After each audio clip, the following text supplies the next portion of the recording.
Welcome back to United Financially. I am your host, Crystal Geiger from Financial Plus Credit Union. And I'm your host, Josie Navarro from United Way of Eastern LaSalle County. And we're here with Abbie Kennedy. Hello, everybody. Abbie, I just want to start. Hello, girl. Hi. I've known you both for a long time. I know. I'm so excited to sit down here with you and hear your story. I come across you every once in a while at events because you're part of everything in the community, and I love that I finally get to sit here and hear your story. I'm excited to be here.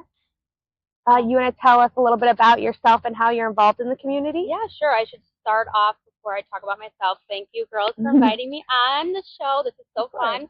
I think this is really important for younger generations and older people, all ages. All ages.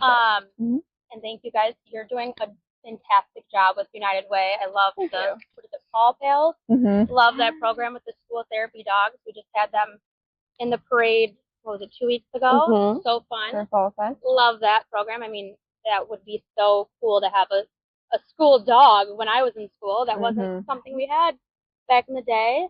And then thank you for being in the parade a few weeks ago. You were one of the, what is it, Sanderson sisters? I was Winifred. I mean, and your hair. It was colored for a good week red. It was awesome. It was her real hair, guys. She did not wear a wig. It was fantastic. But thank you guys. You guys are doing so much with the community as well. I mean, it's important to, help out where you can. And that meant so much to me and to the kids, too, that you were, I asked and you did. Both of you. I asked and you guys just make it happen. Ask and receive. Yeah.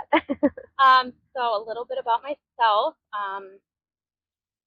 I think I've been a member of Financial Plus since I was born, I believe. I think both of my grandpas worked at Libby Ford, so it used to be Glassmakers Credit Union. So I think they both got the whole family involved and had to open accounts, and I think that was you didn't have a choice. It was Financial Plus or nothing. Right. Even though I know we have a lot of great banks in town. And I also appreciate Financial Plus doing so much with the community. You guys had a sign, and I'm like, wow, you guys were at Taylor Swift dance party this year. You were at Fall Fest. You're at all these events, and I love that. You guys are volunteering so many service hours, and sometimes, when you're involved with all these events, it's great, but when it comes day of, you need more helping hands.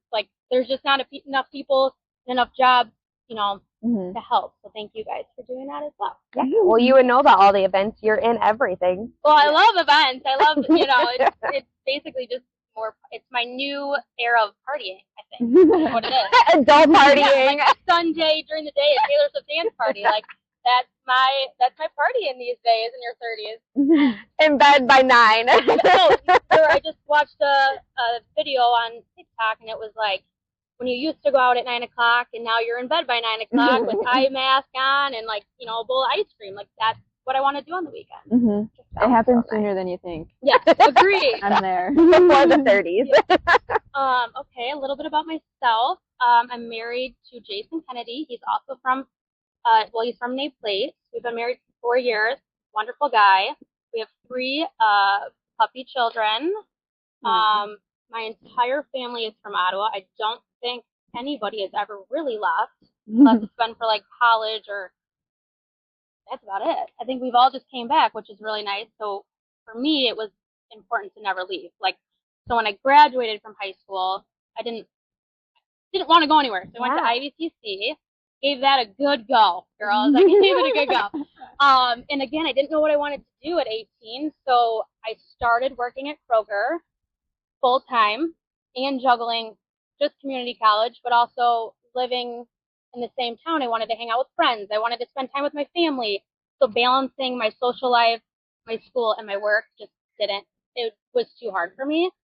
So I was only doing, I think it was this was years ago, but I think it was Monday, Wednesday, Friday, going to school from 8 to noon, but had a little drive. So I'd get back into town at 1. Well, I want to eat. Maybe I want to take a nap, and I'd work 2:30 to 11, and then I'd want to hang out with friends at 11. So me balancing a full-time gig and doing that just. Yeah, when do you do homework? I didn't. That was the whole point. She gave it a good go. I did give it a good go. I remember, and it's when it comes to finances too, I remember growing up, I never went without, and my parents never as a kid, they let me be a kid, so I didn't know if there were struggles or not. It was so great to just be like, hey, I need new volleyball shoes. They were there the next day. So I never really went without, and if they told me no, which there was a few times, not many, grandparents would never tell me no. So it was kind of like I always kind of got my way, and I remember when I was 9, I wanted to switch from a public school to St. Columba to a private school. Financially, that was a lot more money for my parents. Again, I'm 9 years old. Who's going to listen to a 9-year-old? But I came to them and I was like, hey, I want to go to St. Columba. All my dance friends from, Patty Gray's, they go to St. Columba.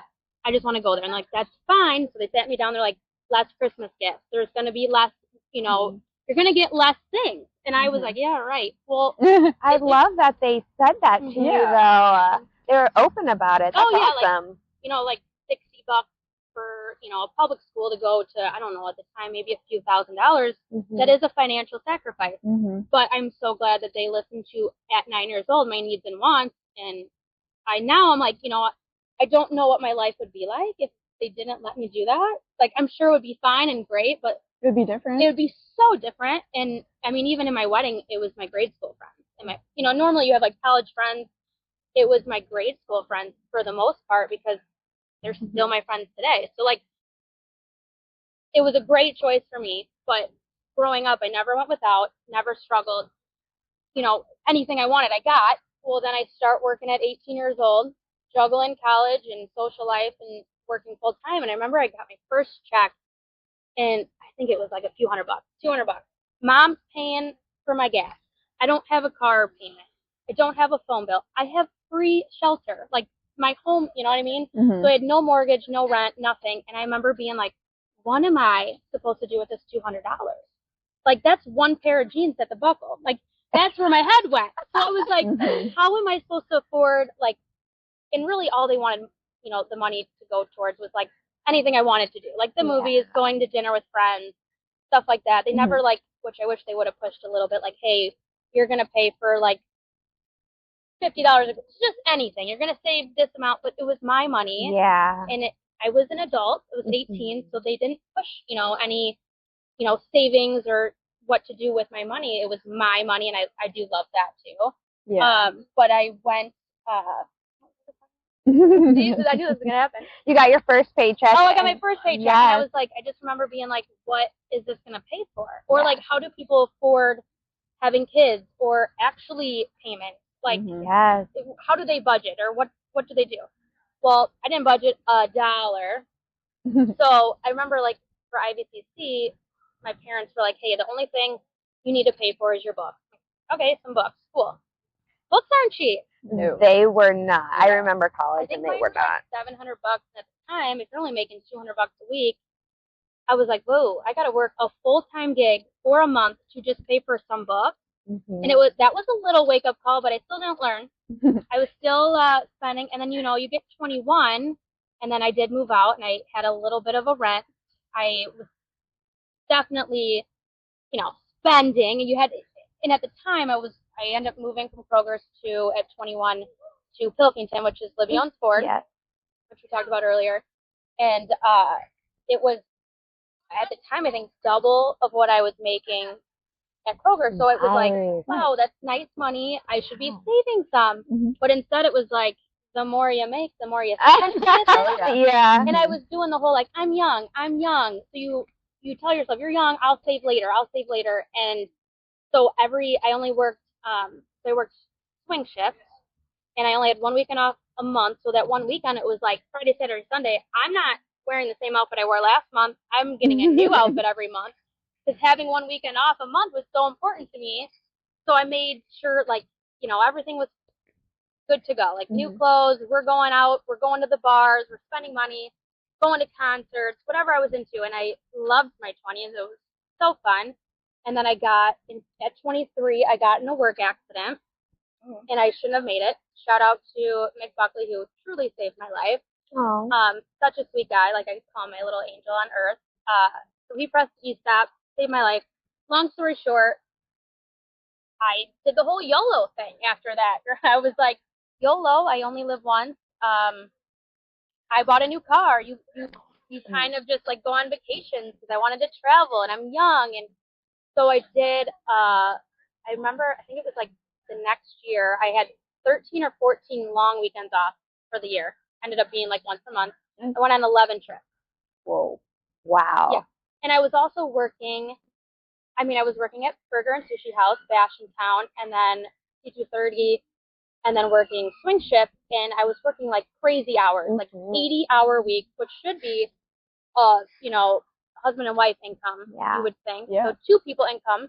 So I'm making decent money, but I was just throwing it out the window, spending it on, even in my travels, like if I wanted something, I got it. Mm-hmm. I remember going into Sephora, which I'm not a big makeup girl, but I visited a friend in New York City, and she had to work that day, and so it was a free place to stay. So in my head, I'm like, I'm saving on a free place to stay. I'll buy your dinner a few times. So you're budgeting, and I'm like, okay, I'll spend money. I spent like $500 there that day. Like he did my whole face, and he's like, do you like anything? And I said, I'll take it all. And it was it was 23 when I got my first actual credit card.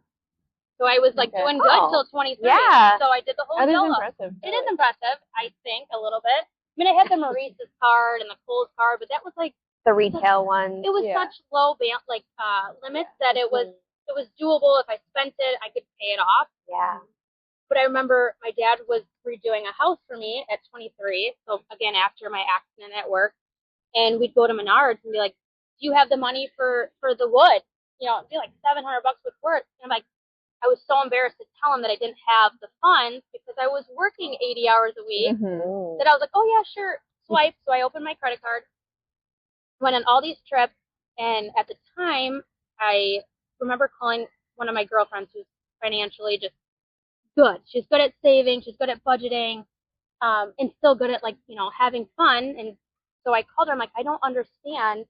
I'm making such big payments on my credit card, but it's just not going down. Like, what am I doing wrong? And I thought I was good at math, but I clearly didn't know how to read, my credit card statement.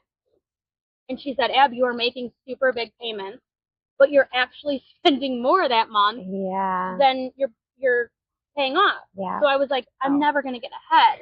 Yeah. So I was again so embarrassed. I didn't want to tell my parents, and I probably shouldn't say how much, but it was like 14 grand.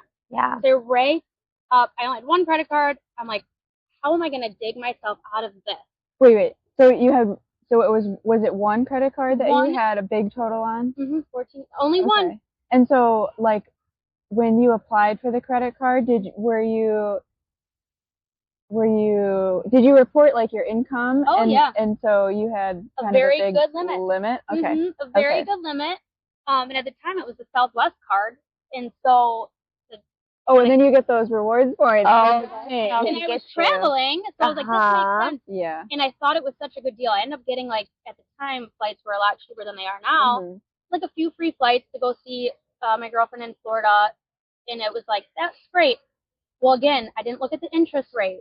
Something at 23, who's looking at like, oh, it's 20, I think it was 23%. Now they're in the 30s? Oh, yeah, easily. So, again. Because they usually get you with the, like, first year interest free. 0, yeah. Well, that's exactly what they got. Yeah, that's where they got me. And another thing that I made the mistake of was when I got my first, like, for fun credit card, right? Because I have the Financial Plus credit card, and that was like what took me into college, and that was like my emergency $500 or whatever. And so when I got out of college, I applied for like a Discover card or an actual credit card, and I was living in a home, so I didn't report that I had any bills, and so my limit is like, if I spent my limit right now, there is not a way. There's not. You couldn't dig yourself out. I could never pay it off. No, and that's what they want you to do. They want you to dig yourself into a hole where you can't get out of it. And so I buckled down because I was mortified. I was like, how did this happen to me? How did I let this happen? I wasn't going to be this person.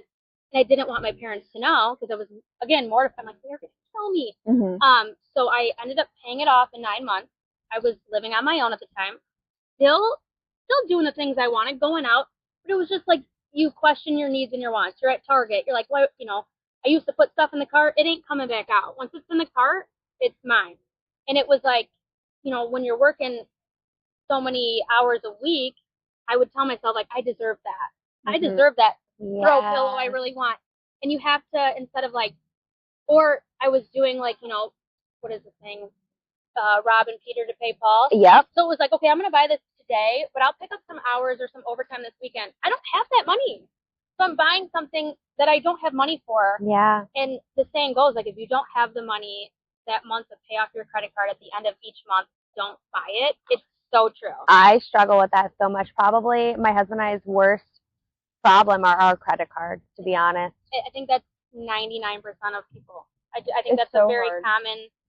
common thing. So when I did pay it off after 9 months, it was like, I will not do this again. Yeah. It scared me so, and then it was a wake up call. Yeah. So then I was like, I could have been saving 14 grand in 9 months. Like, I didn't go without. I didn't feel like I was making major changes. Like, you're out to eat.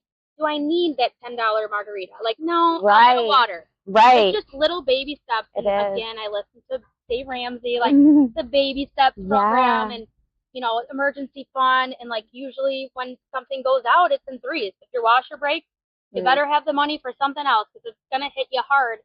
And I didn't have that, so that was another thing. I'm like, I'm living on my own. I only have my income. If something goes wrong, I gotta have those funds for it. So when I paid it off, I have not thankfully dug myself in any holes since.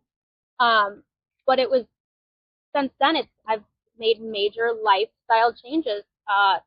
Just looking at, I was never home. I was working long weeks. Why did I have all these subscriptions? Subscriptions. Netflix, Hulu, Peacock. It adds up. It adds up, and I'm like, you know what? I'm never home to even watch TV. Yeah. Time for those to go. Or the Southwest credit card. When I got rid of it for a few. The shitty part is when you get rid of a credit card, it dings your credit. Yes. Because I want to cancel it. Even when you just close it, right? Yeah. When you close it or cancel it. So I prolonged it. So I'd call. It was paid off for years, and I'd call. And I'm like, hey, I don't really use this credit card. And she's like, oh, we'll waive that $100 yearly fee. So she kept doing it for 3 years, and it was fine. That was fine. I wasn't using it. It had no balance or whatever. And if I did use it, I could pay it off. And when she finally said, like, okay, we'll cancel it, like, I was like, oh, that offer wasn't still standing. It did sting my credit by getting rid of that, whatever the big limit was towards my, debt to income ratio. Yeah. Like, that was another learning point. I didn't know that would happen. But it was just making little changes. I mean, my friends call me kind of like a tight butt these days. I go right past where I pay my water bill. So I'm like, well, instead of a 55-cent stamp, I'll just drop it off on my way to work. Like, it's just little things. And it adds up, though. It does add up. And so when I moved in, backtracking a little bit, when I moved in with my husband and we got married, that's when, like, obviously your financials come together. And so I kind of, we sat down. I'm like, hey, where's our mortgage through? This is during COVID. I'm like, where is our mortgage through? And we actually bought land before COVID to build. I'm like, that was our dream. We have, the means to do so. Let's do it. Well, when we met with the builder, it was a little more than we thought. It was very scary to us. And then when you do build up a savings, do you want it to go away? Because I feel like once you have like even a little bit of a thing, like whether it be 1,000 for you or 5,000, like you do not want to see that number go down. And it's scary, regardless if it's something long term, like building a home is a forever thing. But I was like, I don't even want to see that number go down. So we went back and we went home and we're like, what are our needs and wants in life? Like, and I said, mine is traveling. Like, I like to travel. Did I want that fireplace and, that big garage or big home? I did, but it was almost like a shift. Like, COVID happened, obviously scarier financially, things were happening for people. And I was like, that's not, our wants just completely changed. And so we decided to sell our lot. And then we lived in a smaller home. Financially, it's a smart move. Our taxes are, not bringing us down. Some people are literally, I don't know how, drowning from taxes alone. We can relate. Ours are insane. Like, it's a house payment every month, just our property taxes. That makes me actually, we're scared. I'm so sorry. I do live. No, I live by myself. Oh yeah, you bought a house. You have a beautiful home. I forgot. Cute little, thank you. A little front porch picture with your dog. So cute. But I feel like, so we sat down at the time, my husband bought that house, so I'm moving into his place. And I said, like, what? It was when everybody's refinancing. Again, I don't know what refinancing means. I'm learning here. I'm trying to make smart decisions. And so I was like, what's our interest rate on our mortgage? He's like, I don't know. It comes out of my check. I'm like, oh. I'm like, what bank are we even at? You know, where do I go? So he told me, and I went to the bank, and I just questioned, you know, like, what is the best rates right now for refinancing? So we went from, at the time, I think he bought the house on a 20-year. So he already made one move, you know, better than a 30-year. Okay. And then he was there for like 4 or 5 years already. So we're looking at a 16-year mortgage. We looked into lowering it to a 10-year, or are we going up to a 20-year to lower the payment? What should we do? And at the time, we ended up getting it for 2.375. Nice. So that's like, and we were at 4.1 something. So we're going down significantly. Yeah, that's a big jump. We lowered it from 16 years to 10 years, which is a huge jump, and it only raised our mortgage like $150 a month.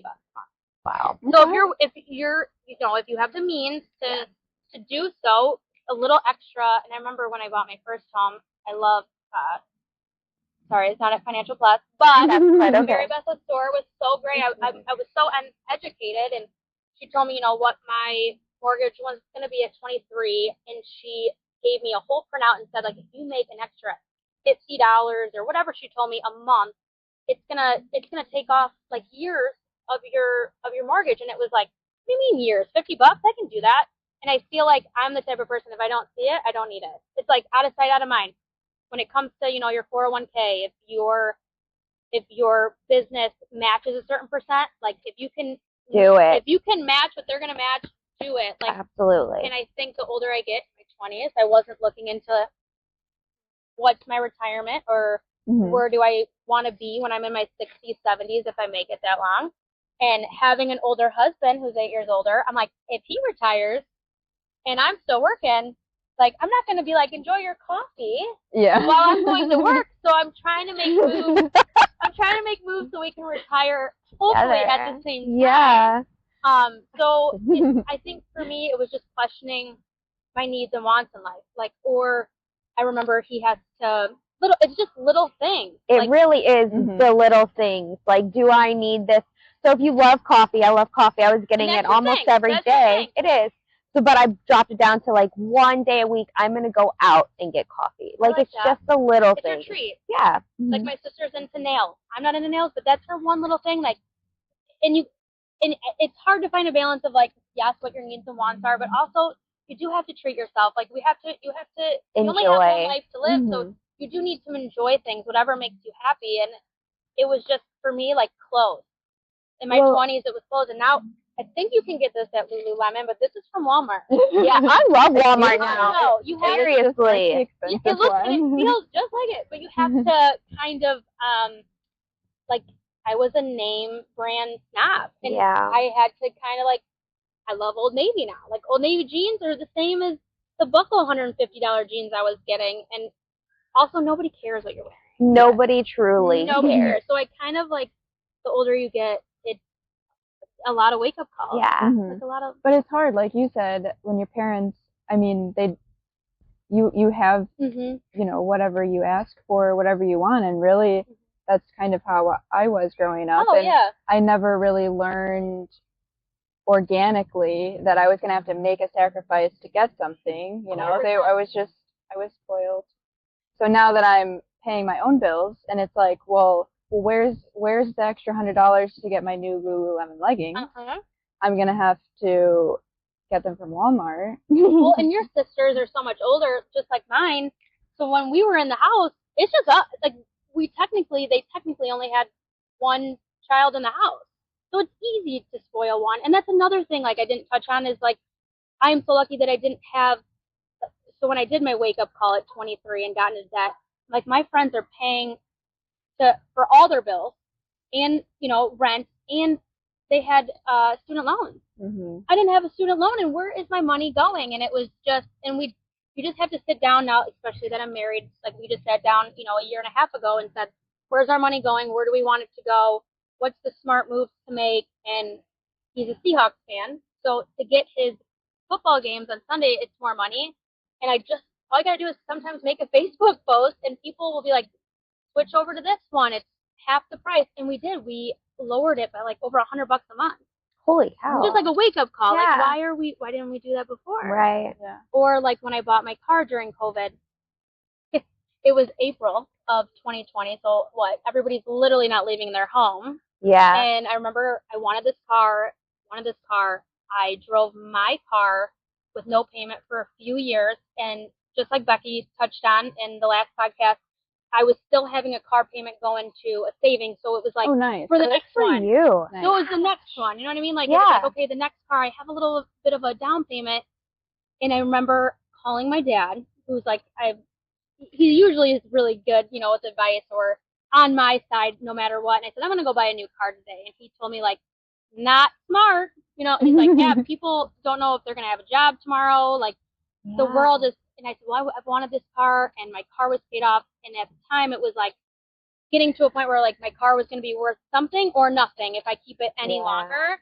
And it was paid off. So that was a little down payment towards the next one, too. But it was 0% interest. Ooh. Which I also didn't realize at the time how important that was until I texted, just this summer, I went and got an oil change. The new one of my car, obviously it's newer, it's more beautiful. And so I texted my car dealer guy and I said, hey, I'm sitting here at an oil change. The new Atlases are just stunning. I'm like, what would it be? It said at the time it was when it was like really high interest. It was like 7.8%. And so what would that be over the term? Like, I think I said like 60 or 72 months, whatever it was. And he said another $7,000 to $9,000. And I kind of did like, wait, that was just for interest, not on my principal, not on. He said, yeah, and I was like, didn't realize how important my 0% is, and now I'm going to ride this car until the wheels literally fall off. Absolutely. It was just kind of like in those little changes. I mean, if that's over 6 years, that's an extra $1,000, $1,500 a year you're saving on just interest of your car, not your home, not your phone bill, not your anything. So I think just in my 30s, I'm finally learning.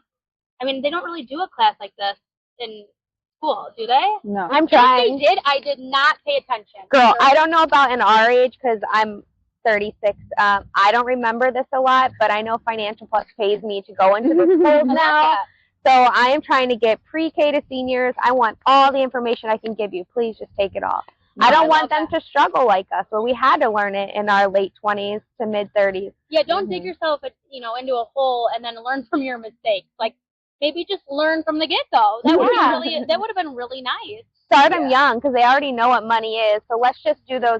I teach wants and needs like you wouldn't believe. I'm like, what do you want right now and what do you need? So if you only have so much money, like I'm teaching these littles and they get it. So maybe if we just start them every year, we come in with that same information, they'll do better than us. No, I mean, even if you saved $10 a day, like you said, like your treat is once a week for coffee. By not going to coffee, $10 a day is almost $4,000 a year. Yeah. Just by on one little thing, or like not going to the gas station and getting your soda or whatever you're into. Right. It's little changes. Mm-hmm. So when you talking about the credit card debt when you were like around in your 20s. In my 20s. What made you stop and say, okay, something's got to give? Yeah. Like, I love that question. It was super scary. I mean, I'm making good money. Again, 80 hours a week is a 2-person income. So I'm working for 2 people, and my spending, and I knew it was always bad, like the clothes or the shopping. And my mom really likes clothes and shoes, like me too, so she didn't help on that part. But it's like going to a wedding, you want a new dress every time. You don't need a new dress every time. Or everybody was borrowing my closet. Like, we could have shared, but it was always borrowing mine. I should have maybe buckled down a little bit. I think a wake-up call, though, was, again, my dad redoing a home for me, saving me a ton of money on work and, that stuff. I didn't have to contract anything out. And then still struggling with my friends are buying homes, needing to throw money into them. They have student loans and they're making ends meet, and they're only working 40 hours a week. And I think you have to question like what is important in your life. So in my 30s, I finally have dug myself out of debt, doing good, and what's important, which was important in my 20s, was the same, but I didn't have time to like tomorrow I'm working Smoketoberfest. That's what I want to do. Like, I enjoy getting involved in the communities, lending a helping hand with any group that needs help the day of. And I couldn't do that before because I was robbing Peter to pay Paul for the next something or something I already bought. And so now I'm like, those are things I want to do. And that, again, goes back to not building a home. Like, when we sat down, I'm like, I want to travel and I want to do good things for our community. And this home allows us to do that. Yeah. Like, staying here allows us to do that, and not trying to be morbid, but you can't take anything with you. Oh, right. So like, you got to kind of think ahead too. Like, you know, I can't take this home with me when I leave. So is that really what's important? And it wasn't. Don't get me wrong. I have my husband remodeling the entire thing and changing every light fixture and painting every wall. So we're making it our own home. Yes. Making it us. But I think home can really be anywhere where you're at. Yeah. It doesn't have to be keeping up with the Joneses. And it's hard. I mean, I have friends that have very nice homes and very nice cars or very nice things, and you have to find that balance. I'm still working on it, girls. You know, in my 30s. I mean, I was in Paris, and me and my mom bought a very, very expensive purse and dumb purchase, but when in Rome or when in Paris, we use that saying in my house all the time. I was like, "What's not good?" I'm like, "Mom, we're here. We're never gonna be here again. Let's do it. You've always wanted one. I've always wanted one," and it was such a fun day. But then we got, you know, to the airport, and we both were like, "That was not financially smart." So we definitely, but you have to live life too, and whatever is important to you, find what it is. Well, I think as a busy person, which it sounds like you were, you still are, but you've always been, and I am very busy. I'm sure I know that you're busy too. Yes. But it's easy when you're so busy and you're not doing anything for, well, I'll speak for myself. I don't do much for myself personally. But when I go, I don't have time to. So when I go and I pick up something at Walgreens that's, you know, I didn't really need, I'm like, oh, well, I just treated myself. But then I deserve that. Yes. But did I really? I mean, what? It was just a want. It was just a wish that I granted. It wasn't, I mean, I couldn't even remember the satisfying trip to Walgreens I took last week. No.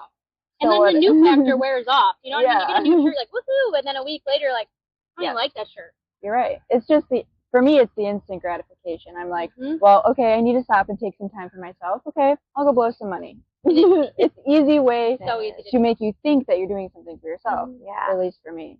Oh no, I'm there. It's not. Something like a mindset I've been trying to get into, and I don't know if it's right or not, but when I buy something, I'm just like, I have to work. How many hours? Yeah. Think about it. Just to pay this. So would I rather not work and enjoy my personal time at home, or do I need this, something I obviously don't need? Like, I'm just like, is it worth it? I think about that before I buy large items. I do splurge on myself, so little things. I think you got to. And my grandma always said, like, the things that are important to you now, get them. Like, having a car is important to you now. And she's like, once you have kids, as long as it gets you from point A to point B, that's all you care about. And I'm slowly seeing her, like, life advice, like, coming into the factor. I'm like, yeah, you're right. I don't really, like, gets me to work. Thank you. You know what I mean? So just, I don't know. I guess it's part of growing up. Yeah. Growing up. Yeah. You don't spend as much money at the bars or concerts or, yeah. I mean, I enjoy just having, like, if we were having coffee right now with friends or, just hanging out with friends in our jammies. Like, that's 30s right there. Movie night. Movie night. I have a movie night set up with a few girlfriends, and I'm so pumped about it. It's free. Yeah. Enjoy the mortgage that you're paying for. Why not? Exactly. Yeah, I don't know if I have anything else. No. I appreciate everything you've shared with us. Thank you, girls. Fun. Yeah, I think we can all relate to some part of this story, so I really thank you so much.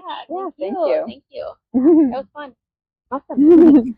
Well, thank you, Abbie, for joining us today in the park. It's a beautiful day, and it was really wonderful to hear your story. Yeah, thank you guys. I hope that our viewers were able to relate. Yeah, if one person can relate, that's as long I as you certainly touch one did. person. Yeah. One so person. thank you. Yeah. Thanks. Thank you guys. And we'll see you next time.